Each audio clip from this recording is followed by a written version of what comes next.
So with ADHD, we don't half commit to things. We either go all in or we stop completely. And for a long time, I told myself that that is probably my personality. I'm intense, I'm a little weird. But what if that pattern is not personality, but it's untrained regulation? So with ADHD, it's very easy to swing between extremes. On good days, we feel unstoppable. We train hard, we eat perfectly, we plan everything, we're organized, focused, we're clear. It feels powerful. And then life catches up. We have some difficult nights sleeping, stress increases, kids get sick, work explodes, energy dips, the focus disappears. Something gets disrupted. And that's when the crash happens. And we crash hard. One missed workouts turn into, where's the point of training at all? One bad meal becomes, well, what's the point? One skipped routine becomes, I've ruined everything. And that's not because we don't care about the things, but because our brain struggles to live somewhere in the middle. We just have two ends. We have the extreme, do everything, or we have the other end, which is just, where's the point? Why doing anything at all? So here's what I want you to understand. All or nothing thinking feels powerful, right? But it's fragile.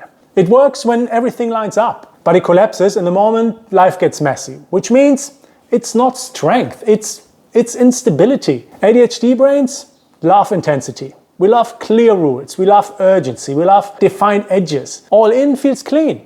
The middle feels vague and maintenance feels boring. So showing up at 60% just feels unsatisfying for us. So when we feel good, we overcommit. And then when we can't sustain that intensity, we punish ourselves. So the issue isn't effort. We can put in effort, but the issue is that every reset feels like starting from zero. And starting from zero over and over again, that's exhausting. And eventually we stop trusting ourselves and we say things like, well, I can't stick to anything anyway, so where's the point? But that's not true. We can stick to things. We just don't know how to stay when things are not that exciting. So here's a couple of tips that actually help. Number one is build for bad days, not for good days. We have to stop designing our life around our best version and instead see what we can still do when we're tired, when we're distracted, when we're overwhelmed and overstimulated. When our system only works when we feel amazing, it doesn't really work. So instead of telling yourself that you're going to be working out 5 days, ask yourself, what's my minimum?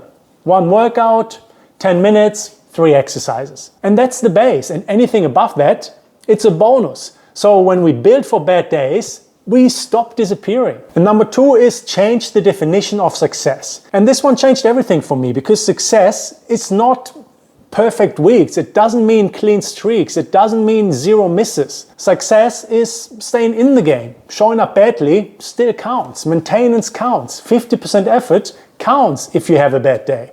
Because the goal isn't intensity, but it is continuity. And number 3 is train the middle ground. And I know, the middle doesn't feel exciting, but that's where real consistency lives. So we practice it intentionally instead of always going all or nothing. You could say something like, well, today it's just a maintenance day. It's just to keep the habit alive. And in that case, maintenance might just mean a short walk instead of a full workout. Just a 5-minute stretch instead of lifting heavy weights.